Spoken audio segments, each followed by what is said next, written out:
This episode of the House of Mystery is brought to you by Legacy Food Storage. The best way to protect your family is by being prepared. LegacyFoodStorage.com. Fiction, science fiction, horror, fantasy, crime, LGBT, thriller. You have now entered the House of Mystery with your hosts, Eric Shapiro, David North Martino,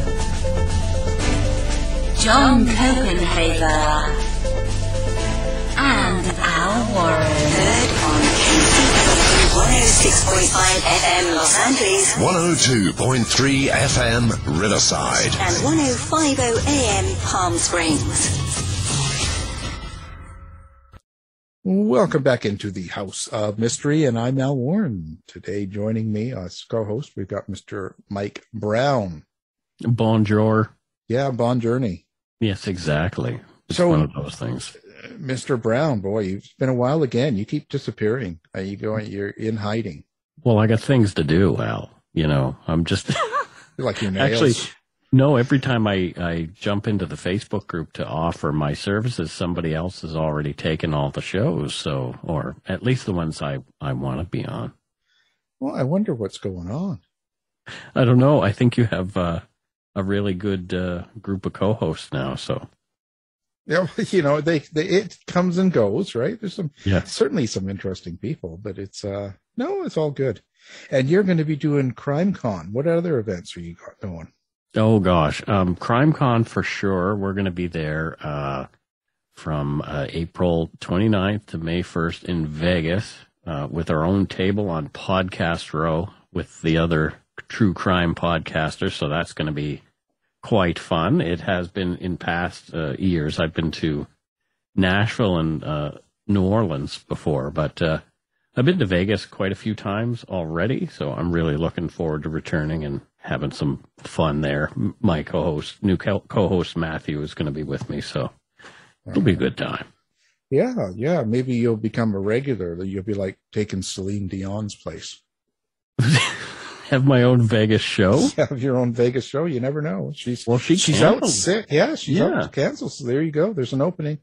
Well, I don't think anybody wants to see me or hear me sing any of her music. Just wear the same outfit and put on a hat. They won't know.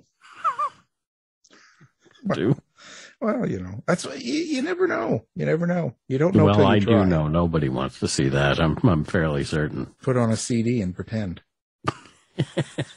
Just lip sync like a drag queen. Yeah. See, there you go. We're getting you all set here. Right. Okay. Now today we're talking to someone in Canada on the east side in the Toronto area, and he's a returning guest. This time he's got a new book out called The Beatle Bandit. So, Mr. Nate Hendley, thank you for being on the show. Well, thanks for having me back. Always a pleasure. First of all, what got you into this story itself? Like, how did it fall into your hands? Well, this is a good example of networking in action. I was doing a presentation at a library about a totally different book, and this guy named Paul Truster approaches me, tells me he's a lawyer, that he's got a really good story for me, and I'm like, oh yeah, okay, whatever. Because as I'm sure as a busy true crime writers, we get approached all the time by people with the greatest story ever, and it often turns out not to be, or they turn out to be a kook. So I met with Paul. He gave me his spiel. He had grown up in this neighborhood in North York, which is a suburb. It's now part of Toronto, but it was initially sort of its own thing. And he told me this story I'd never heard of, about this bizarre bank robber who robbed the bank in 1964 in North York. He was dubbed the Beatle Bandit. And he sort of almost casually mentioned that he'd been researching this for years and had a treasure trove of documents, like police documents. He had the entire court transcripts like 1,000 pages. And, this is just like, as a crime writer, this is just catnip. These are all public documents. You can quote from them. So the more I delved into it, the more it sounded like a fascinating topic. And so I approached Dundurn Press. They really loved it. And a book was born out of that experience. So that's kind of the genesis of the whole thing. And to be perfectly honest, before Paul Truster approached me, I had never heard of this guy, Beatle Bandit, and I'd never heard of this particular crime. I hadn't heard of it either, and I do Canadian crime exclusively. And when I saw your book, The Beatle Bandit, and you sent me a copy of it, and I've been through it, and I just like, what the heck? How did I not know about this really interesting story? In particular, the composite drawing. Oh, yes, the notorious composite drawing. I guess we can get to that in a sec. But what astonished me is I discovered there's no one else had written a whole book about this guy. That there might have been little, mentions in other books and stuff. But I thought, oh, yeah, okay, great topic. I'm sure there must be like a slew of books about this guy. Discovered, no, there isn't. I'm like, okay, so that's a nice opportunity. I love doing books about crime topics that aren't hugely well known. Yeah, no, I think that's a great way to do it. We've got enough Ted Bundy. Yeah, but I hadn't heard of it either, and I even looked through, and it's hard to find any information. Really, there's not like most of it's got your name attached to it when you go online. Yeah, it's a very odd story because it was hugely covered in the media at the time. Like, in addition to Paul's research, I dug up a ton of old newspaper accounts about this crime, front page news. It would happen in Toronto, so that's media capital. Front page news and all the local papers was on, TV. Big debates about this, and then it just sort of disappeared into this black hole. And I found that totally weird, but it sort of gave me great motivation to sort of tell this story that almost no one has ever heard of. What do you think it was that made it disappear? And because it is such an interesting and compelling thing, but just poof, gone away for all these years. Yeah, to tell you the truth, Mike, I really don't know. In that in Canada, we seem to have this weird thing of forgetting our own historic past. But if you want to drill down, also forgetting our own criminal historic past. To jump ahead a bit, the Matthew Carey Smith, the Beatle Bandit, was one of the last people in Canada sentenced to hang. And I mention that to people, and they look at me and they go, "Oh, I didn't know Canada had capital punishment." Mm-hmm. And we're like, "Well, yeah, we did. From the time of Confederation, 1867, right up to 1962, they hanged over 700 people in Canada. That it used to be, if you were convicted of murder, you were almost automatically put to death." And that's another fact that has sort of disappeared into the black hole. That Canada had capital punishment. And I don't honestly know, because the last book I did, The Boy and the Bicycle, which is about this wrongful murder conviction in Toronto in 1956, involving a 14-year-old. No one had ever heard of that one either. And again, big story at the time, disappeared. So I think it's maybe part of this overall Canadian amnesia that a lot of true crime tends to be dominated by American stories, or British. There's Jack the Ripper, of course, Charles Manson, Ted Bundy, John Wayne Gacy. All these stories tend to get a bit more play, and we forget we have our own bizarre and sometimes very sad horror stories back here in Canada. Mm-hmm. Well, we don't get the media coverage as well. It isn't right. Like we haven't got all the the Nancy Graces and stuff up here doing all these shows and good point. And yeah. Beating it to death. They would talk about this 24/7 for weeks and follow the trial on CNN, and we don't. There's something cultural, I think, about Canada too, and the way we tell stories and the stories that are important to us. And for some reason, it feels like there's kind of a shame sometimes around our dark past, which makes my show quite easy to write and research, because there's a lot of a lot of things that I can talk about that people just don't mention anymore. Yeah, that's true. Like, in addition to the fact that Canada used to have the death penalty, there's all these other topics, either crimes or like the fact that I discovered through the writing of this book that there were these bizarre regulations in Canada back in the 50s that made it quite easy to acquire semi-automatic rifles, which nowadays, of course, big controversy in Canada, semi-automatic military-style rifles. Back in the 60s, Beatle bandit just walked into a gun store on Young Street and purchased this using gave a false name and, just strolled out this rifle, FN rifle, that the Canadian Armed Forces used a version of it. And that's another little sort of thing that a lot of people nowadays, when I mention that, they're like astonished. Oh, well, I didn't think we could sell guns in Canada. Like, yeah. There's certainly, it's funny because Canadians complain all the time about other countries not understanding Canada and having myths about Canada, but Canadians are pretty bad too about not understanding their own history or accepting these weird myths, that we were, this peaceful society and never had any guns and no one ever was hanged, and it's just not true. Yeah, I recently told the FLQ story on my podcast, and people were shocked. Like, there was terrorism and bombings in Canada? It's like, yeah, exactly. Like, there was a Ku Klux Klan in Canada that was active in the 20s. People are often astonished to hear that. Let's talk a little bit about the story. What's the basic premise of the story so that people know what happened? Okay, well, I will cut to the chase, then give a tiny bit of background so I don't, bore you completely. July 24th, 1964, this young man, Matthew Carey Smith, and he's an intelligent guy, but deeply troubled, to, use a generic expression, served in the Canadian Navy, but in the early 60s, he just starts robbing banks. And he has this idea that he's going to fund a one-man revolution against the government.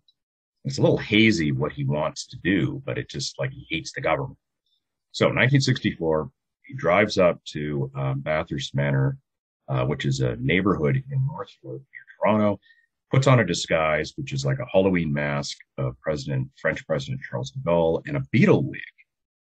This is summer 64. Beatles are just everywhere, dominating the charts. They're going to play in Toronto in the fall. It's just like everywhere. So puts on this Beatle wig, goes to this bank, a Canadian Imperial Bank of Commerce, takes a rifle out of a guitar case, and it's a Fabrique Nationale rifle, which is a military grade semi-automatic, fires around and gets everyone, cows everyone, and gets them to give him all this money. And at first it looks like, okay, this is like the third robbery he's done. Looks like he's going to get away with it. So he's leaving the bank, and there's a bank patron there named Jack Blanc. Mr. Blanc is a veteran of both the Canadian Army and Israeli Army. And he's got, military background, he knows guns, and he's a bit of a hothead. At the time, here's another one of these little historical quirks. Banks in Canada stocked pistols, and the clerks were expected to use them in case of robbery. So Jack Blanc knows this. One of the accountants from the bank, Carmen Lamp, goes into the bank, grabs a .38 caliber Enfield revolver. Jack Blanc wrestles it out of his hands. There's some debate about, Jack Blanc's wife claimed that the accountant gave it to him. Everyone else says no, Jack Blanc grabbed it. Jack Blanc runs after the Beatle bandit, starts shooting at him. And the Beatle bandit returns fire using a .45 caliber pistol at first. And Jack Blanc is, pegging him. There's pegging, shots at him. And this is on this quiet suburban street, in Toronto. These things don't happen too often. Jack Blanc, unfortunately, the revolver he was using only had 4 cartridges in it, because the accountant, Carmen Lamb, had underloaded it because he was afraid it might drop on the floor and the hammer would hit a live round and go off. Now, before you say that sounds like paranoia, someone had actually been killed in a Toronto bank from exactly this accident. that a pistol had fallen to the floor and had discharged. So the gun only has 4 rounds. Jack doesn't know this. He shoots 4 shots. Beetle Bandit then picks up his rifle and kills him. Fires twice, hits him in the heart, hits him in the head. And so Jack Blanc is dead. Beetle Bandit can't get his getaway car started. So he just starts wandering up the street. Police car suddenly shows up. Beetle Bandit turns, shoots up the police car, almost kills the officer. Meanwhile, a helpful civilian has commandeered a vehicle, comes up the street. I don't know what he was thinking of doing, maybe chasing the Beetle Bandit. Beetle Bandit sees this car coming. The guy in the car very wisely jumps out because he realizes this maniac with a gun who just shot a police car is looking at him. Beetle Bandit strolls to this vehicle, which the guy didn't bother taking the keys out of the ignition, throws his rifle in, throws his gun in, drives off, gets away with it. So for a period of almost 6 months, the Beetle Bandit is at large, and he acquires this nickname from the press because he's wearing a Beatle wig. So, of course, the Beetle Bandit, he's all over the news. And Jack Blanc is hailed as a hero by his community and by a lot of newspapers saying, this guy's a warrior, he stood up. Starts a whole process of this debate, should he have intervened? Similar to the, nowadays there's this debate in the U.S. about armed vigilantes, should they get involved in situations? So this happened in 1964 Canada. Here's an armed vigilante, tries to stop a bank robber, gets killed. Cops try to trace the rifle. They can't because the rifle wasn't registered. All these complicated things. And I'll just give a very quick thumbnail. January 1965, the Beetle Bandit is captured while driving up Yonge Street, which is the main thoroughfare in Toronto. He's with a companion, Matthew Amyot. He's taken to a police station. Pistol falls out of his belt, and he just starts babbling and confessing. Oh yeah, I robbed this bank and killed this guy. And he starts giving this whole spiel about his revolution, and he's going to overthrow the Canadian government, and he admires communists. He throws some good words for Nazis, but he doesn't believe their ideology. He just likes the fact that they do violent things.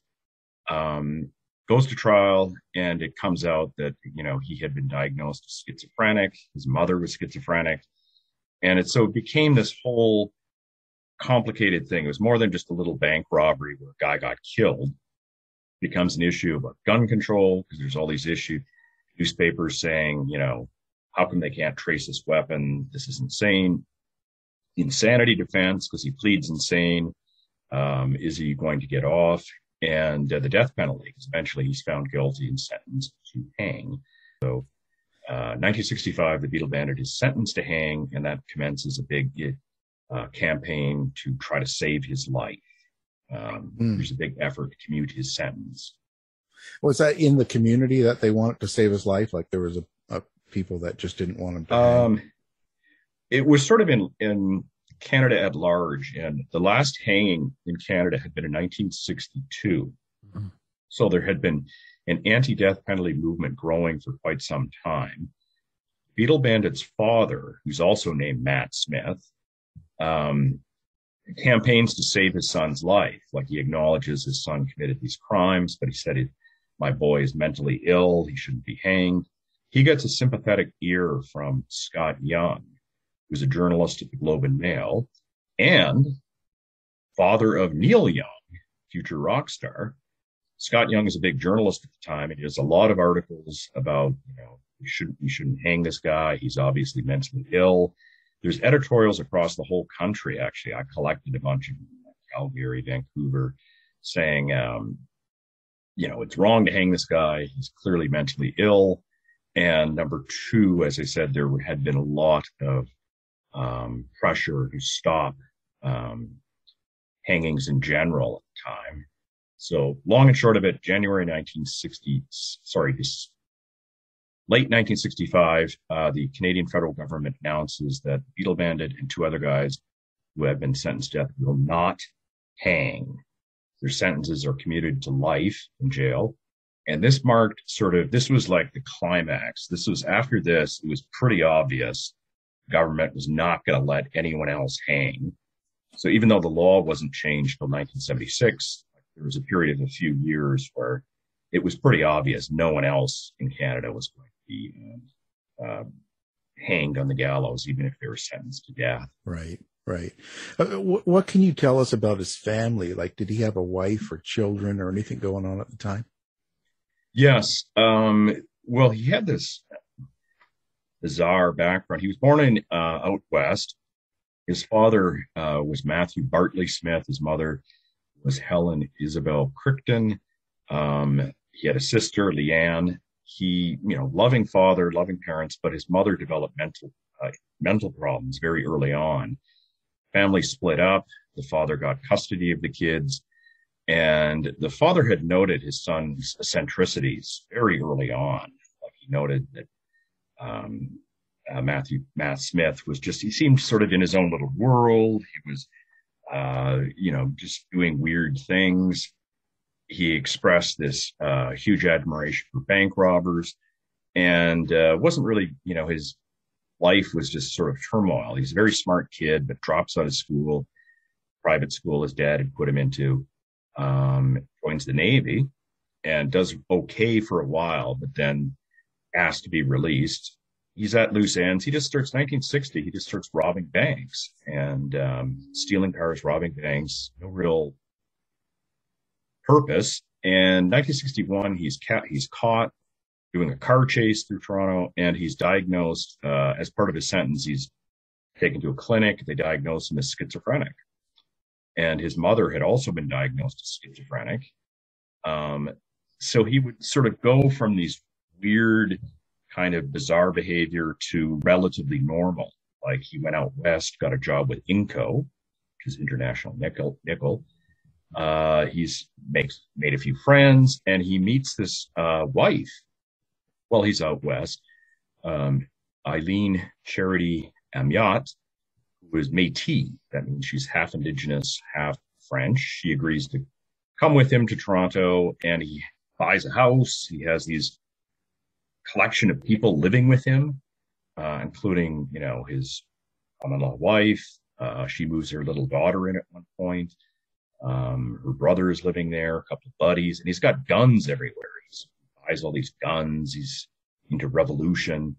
So his wife remained loyal to him throughout all of this, and claimed that he was this, great husband, common law husband, great guy, and was a terrific father to. She had a daughter from a previous marriage. She claimed he was a great stepdad and all this sort of thing. So he did manage to have some relationships and a loyal partner for a long time. He fathered a child right before he went to jail. So I actually got a chance to speak to his son, Beatle Bandit's son, who's named Kerry Jr. And so that was an interesting experience. In some ways, he managed to lead a normal life in some ways. It was the weirdest thing because as one of the shrinks at the trial testified, being schizophrenic doesn't mean you're psychotic all the time. There's periods of lucidity, and Beatle Bandit could be fairly, I won't quite say rational, but he had enough sense to be able to buy a house and look after people, give his money out and stuff, and work hard. Worked as a machinist in a rubber plant, Dunlop Canada Limited, I think. What was his point behind revolution? Like, what is it that he wanted to change? What was his revolution? Well, here's the bizarre part, is that he really didn't have an ideology, that he wanted to basically overthrow the Canadian government, but was always very vague on what he would replace it with. And he didn't want to make himself dictator. He sort of said, well, we'll have a revolution and I'll become the chief of police or I'll head the army up. He basically would just rant and rave about how much he hated the government. And as far as can be discerned, he didn't have any specific ideology. I mean, I've read reports from the police where he would, he's ranting and raving in the police station and they would take down every word. nothing really logical comes out. It's just sort of, I hate the government. He did say they don't listen to young people, which is probably a legitimate point in 1964. Beyond that, like, it just this weird mishmash of nonsensical raving. He had this idea that he would herald the revolution by, his acts of gallantry. He had this whole machismo warrior kind of thing going on too. And it was debatable how serious he was about all this. Like, I might have just been this weird fantasy kind of thing coming out. So yeah, I couldn't even label him on any political spectrum. Maybe just nihilist, for lack of a better word. Like, I want to just overthrow everything. He just wants it all to come down. We'll figure out what to do afterwards, Yeah, pretty much. Interesting too, I guess, that Jack Blanc fellow, his son, I saw he had a blog or something. Did you talk? Yes. Yeah. I interviewed his son, Stanley. Rather obviously has been just affected for decades by this. Stanley was 14 years old when his father was murdered, and it just shattered him. I mean, as understandable. And it was very intense interviewing him, because he's still upset about this decades later. And just talked about the impact on his family, on his mom. As typical of a lot of families, in 1964, his dad was the chief breadwinner. And he did get, there was a banking association that gave the family some money after the father was killed, but it wasn't a huge amount. And it was this sort of, this incredibly sad story. He gave me this incredibly sad story. The family lived near the bank that was robbed.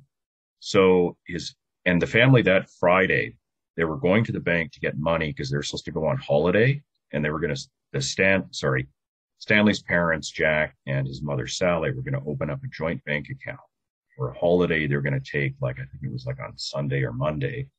They go to the bank, and Stanley can hear these gunshots from his house or his apartment. And he said to me, he's just hoping to God that his father isn't involved in this, because he knows his dad. He knows his dad is a military guy who thinks he's a warrior. And then Stanley's waiting and waiting and waiting. There's a knock on the door. And this voice says, "Hi, is that Stanley?" And he says, "Yeah." And then he said, "We've got your mother here. She's going to come up and talk to you." And he says, it was 2 homicide detectives. Mm-hmm.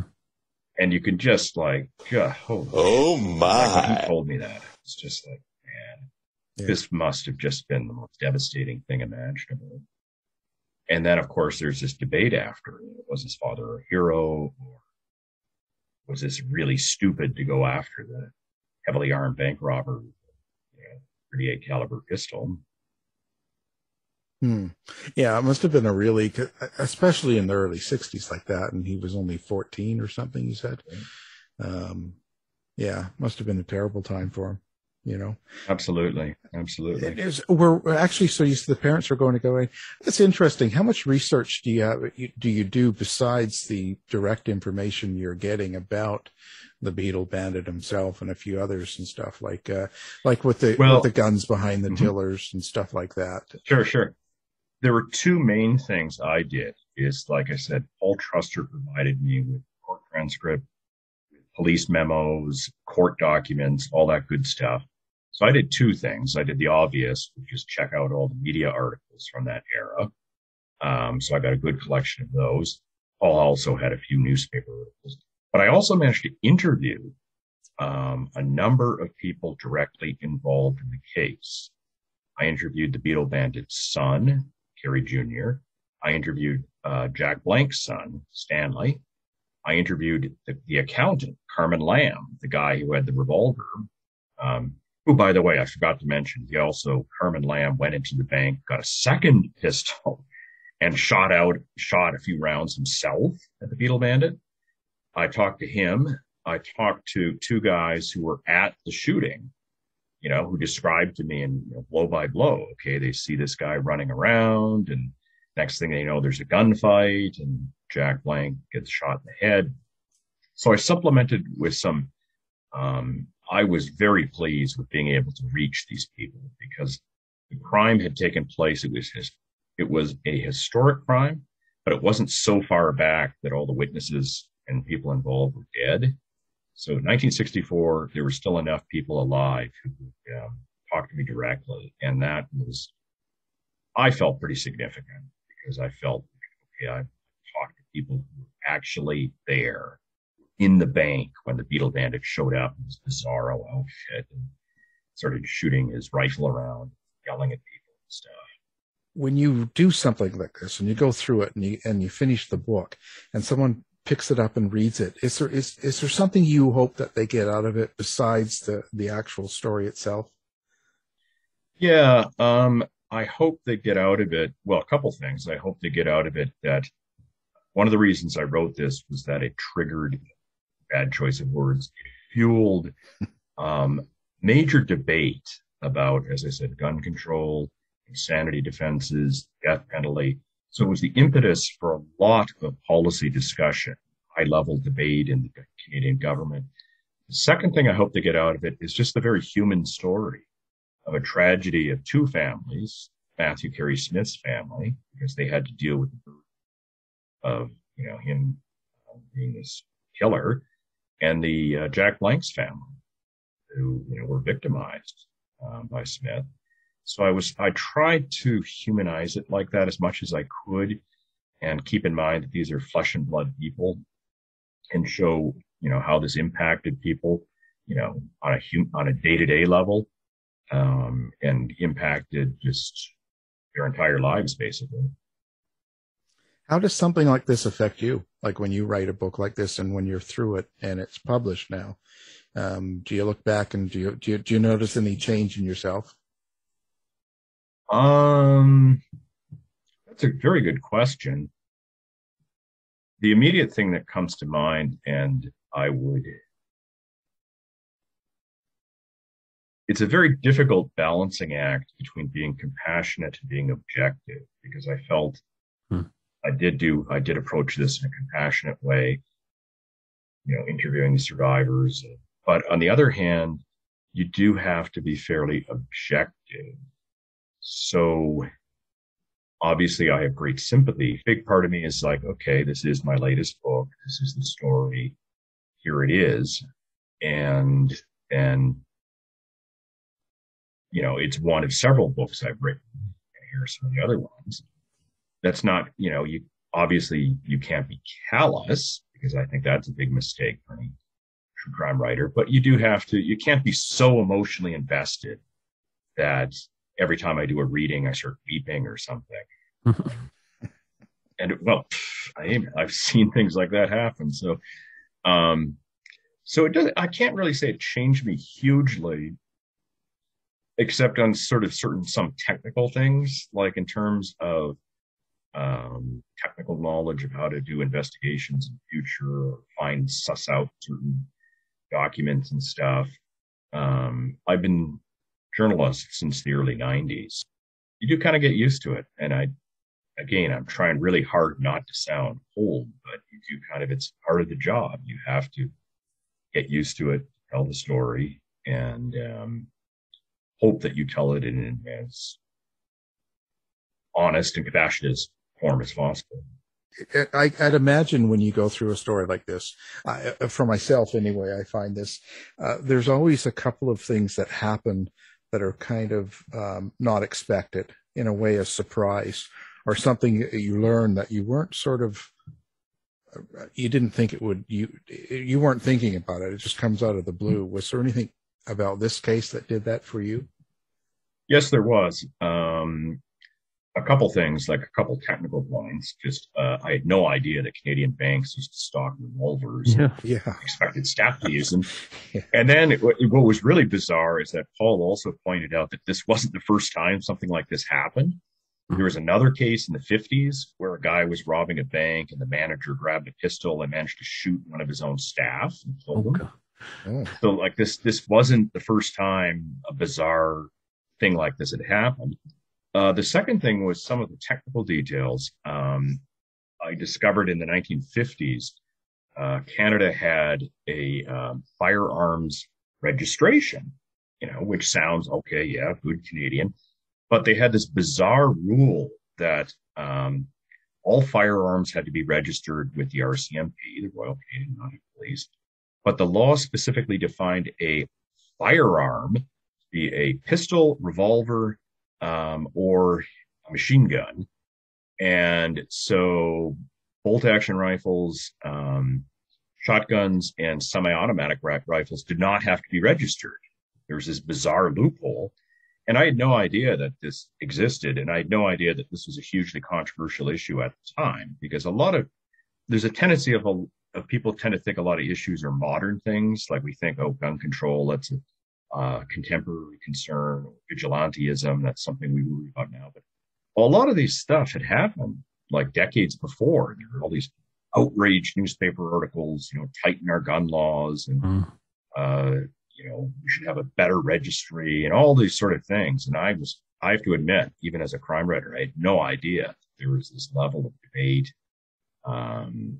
or intensity, years and years ago. So that was greatly surprising. So probably those two technical things.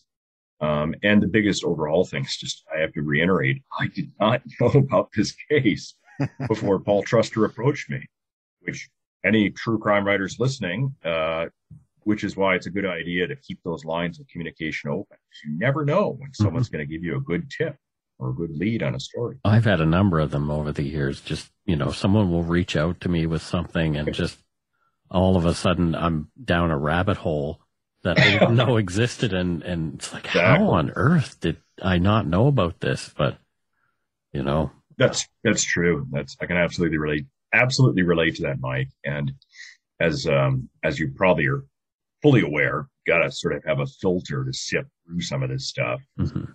I've had other, people give me tips about stuff that is, not exactly earth-shattering news. Yeah. And a guy wanted to expose corruption on some small town Ontario city council or something, and kind of had to politely tell him that that wasn't probably not, something that most readers would be terribly interested in. They paid $5,000 for a water cooler in the town hall. We didn't even get that far. I was just like, okay, sure, pal. Yeah. Well, okay. My grandpa is Jack the Ripper. Everybody's grandpa is Jack the Ripper, or H.H. Holmes. Yeah. Right. Zodiac. Yeah. It's crazy. I didn't know were women allowed to open a bank account in the 60s in Canada? Oh, geez. Man. Because in America, they weren't. It was not until they had to have a husband's signature starting in 64. And then in 74, they said, okay, we'll let you have your own bank account. Oh, my goodness. I know. I was just shocked, I'm not 100% sure. I would suspect the laws were similar. And of course, it's different if you're a single woman. Well, of course. Versus a married woman. Yeah. Yes. But I'm going to have to plead ignorance. I don't know what the situation was. I do know the Beatle bandit got his girlfriend to open a bank account because he was sort of laundering bank proceeds from his bank heists. He got his girlfriend and some of his buddies to open bank accounts, and he would put money in. But I don't know the exact deets. If she had to get his signature or anything. I think that's the most interesting thing about when you do, especially researching older stories like that, older crimes, and finding out a lot of the information. And it's true, like you said, every time I go through, even the recent one from the 20s that I was writing about, it seems like when you go through the newspapers, they're arguing the same things that we hear now. Yeah. It's just different names and different places, but it's the same arguments, like you said, about guns or militia or, politics of some sort or some sort of, it's the same sort of battles. And I'm always fascinated by it. I do have a little bit of a theory about that. It's one reason why true crime is such a popular genre is because when you do historic true crime, everybody wants to read about, there's been a million books about Jack the Ripper, right? Mm-hmm. But very, very few people would want to read a book about 1880s British House of Commons debate about wheat imports or something. Unless they need a nap. Yeah, which is, I'm sure it was a big issue at the time, or there's a lot of, when you do these newspaper research about old crimes, they'll have a big headline about something like, inquiry at, motor vehicle licensing firm reveals corruption, big issue at the time, big issue for a few people, but nowadays most people would yawn and go, oh, whatever. So, but, unfortunately, we're still fascinated by certain murders or scams. A lot of the stuff is with us since time immemorial. Yeah. No, it just, the things actually stay the same in a way. We keep replaying it, At the end of the day, how did it end up? So obviously the Beatle bandit, Smith, didn't get put to death. What ended up happening with this man? Well, a bit of a tragedy. He gets commuted, which means his sentence is changed from hanging to life in prison. And he's shipped off to Kingston Penitentiary, which any Canadian listener know. It's a fairly tough prison, Canadian system. And he seems to settle in for a while. He's writing all these letters to his girlfriend, which, again, the Paul Truster provided me with copies of some of these letters, and I got permission from the family to use them. And the letters are fascinating because, half of them are just day-to-day stuff, like went to the commissary and got a coffee, blah, blah, blah. And then he'll sometimes go off in these weird tangents about just bizarre stuff about having a relative who was a weightlifter and could beat up anybody and all this sort of weird stuff. So he seems relatively upbeat. And then in the summer of 1966, the Beatle bandit commits suicide in jail. He slashes his wrists with a razor. Turns out that he was not put in the psychiatric wing of the prison because the prison governor thought he'd have more, he'd enjoy himself more in the general population. Prisoners in general pop got, razors to use to shave themselves. Psychiatric prisoners did not, and he used one of the blades to cut his wrists open, and he died. And he didn't leave behind any kind of suicide note, give any real indication of why he did this. His son, Kerry Jr., had a theory that he might have just been overwhelmed with guilt about killing Jack Blanc, because if newspaper accounts are to be believed, the Beatle bandit did have a change of heart at the end of his life. That he regretted robbing banks, regretted committing murder, gave up the idea of revolution, and was very remorseful. So to me, I put that in the book, and I didn't say this is the definitive reason, but I said it's, to me, as good a reason as any. Sure. Because he didn't leave behind any real message of why he did this. With the letters that you have of his, could you tell, did you get any sort of sense of if he was actually remorseful, or if he even thought about it, or did he write about it? Did he? In his letters, the letters I have, and keep in mind, I don't necessarily have all of them, he didn't really mention anything about the crime. And he almost casually mentioned that, oh yeah, by the way, my lawyer's appealing my case to the Supreme Court. Maybe I'll get hanged. And then the next sentence would be something about, getting new boot laces for his shoes or something. So he didn't really talk at all about the case in the letters I have. A lot of his letters were just simply talking about his family, because he had kids at the time. He had his girlfriend, Eileen, had her own daughter from a previous marriage, and their son, Kerry Jr. So he would give advice about kids and say, kids are well and blah, blah, blah. And he'd talk little trivia about what he was doing in prison. He was working at a wood shop, playing guitar. So the letters are like weirdly sort of, they're not, if you're looking for deep insights on this guy's personality, they definitely were not there. Although, like I said, occasionally he'd go off on these very odd tangents about strange things, which I suspect was a sign of his mental illness. But yeah, if you read the letters, you'd probably have no idea that this guy was a convicted murderer. It's really, you might think. Yeah. Strange. Now, how do you like to have your readers get in touch with you? Do you do social media? Do you have a website? Yeah, I have a website, and they're welcome to go to there. It's www.natehendley.com, NATEHENDLEY.com. The website has information about all of my books, about my background, about presentations I'm doing. Because I have been doing some presentations. COVID hasn't been very kind with doing in-person presentations, but I'm doing a few online things. And it has my contact information on the site. So if you're interested in the book or in contacting me, go to my website, natehendley.com, check out my stuff, and my email and everything is there. I'm also on Twitter, Facebook, and LinkedIn and all that good stuff, and Instagram. Moving up, TikTok next.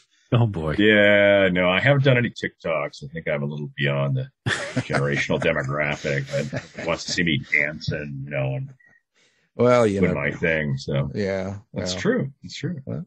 Well, we'll have that on the website, of course, so people can find you with one click and everything like that. How was the COVID during your writing here? Did you you must have done a lot of it. Yeah. Did it really affect you? Yes, actually, COVID had a massive impact on the book because it made gathering photographs just brutally difficult, because part of my contract is I had to gather up pictures for the book. And Paul Truster gave me a few photos that we ended up using. But a lot of the pictures I wanted were from archives.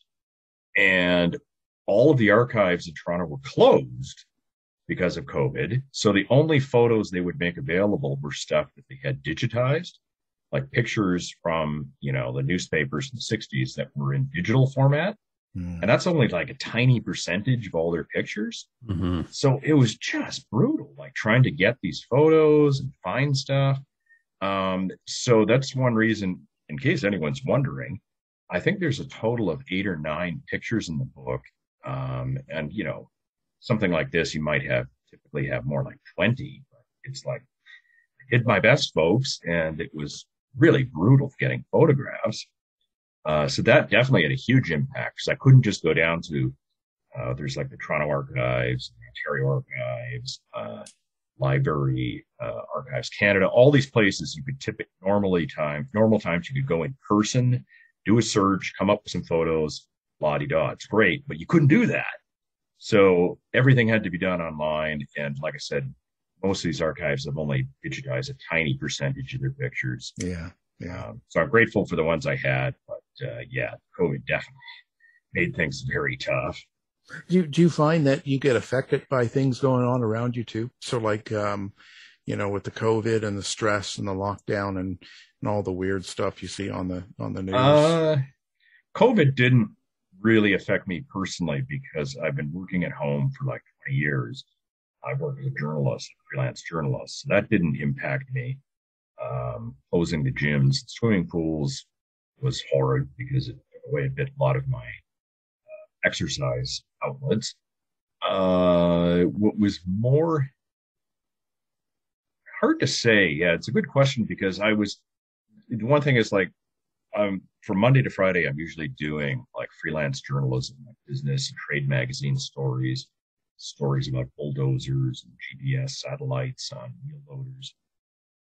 And it kind of distracts you in a way, and it's good because it keeps you like, you got to just sort of cut out time for your book and just say, okay, Saturday, I'm going to write for 6 hours and then spend a couple hours researching and blah, blah, blah.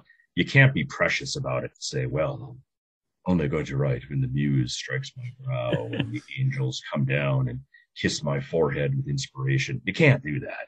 Like, because I'm busy, I got a deadline. I got to get this thing done.